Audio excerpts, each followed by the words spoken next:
ఆఖరికి దేవుణ్ణి కూడా రాజకీయాల్లోకి తీసుకొచ్చినటువంటి మాజీ మంత్రివర్యులు కేటీఆర్ గారు నిన్న మళ్ళొక్కసారి రాములవారి పేరు తీసుకొని రాములవారి అక్షింతలను రాజకీయం చేస్తూ మాట్లాడినటువంటి వీడియో ఒక్కసారి మనం చూద్దాం.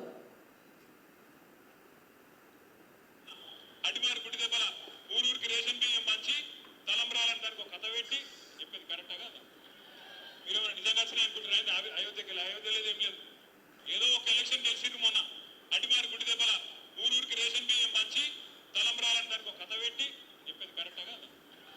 మీరు ఏమైనా నిజంగా వచ్చినాయి అనుకుంటున్నారు? అయోధ్యకి అయోధ్య లేదు, ఏం లేదు. ఏదో ఒక ఎలక్షన్ గెలిచింది మొన్న అటిమారి గుడి దెబ్బల. ఇది కేటీఆర్ గారు నిన్న అహంకారంతో కరీంనగర్ సభలో మాట్లాడినటువంటి మాటలు. అయోధ్యలోకెళ్ళి అక్షింతలు రాలేదు, తెలంగాణలో ఉన్నటువంటి రేషన్ బియ్యాన్ని అక్షింతలని చెప్పి ఊరూరా బంచి ఇల్లులా బంచి భారతీయ జనతా పార్టీ అధికారంలోకి వచ్చింది అనేటువంటిది వారు చేస్తున్నటువంటి ఆరోపణ.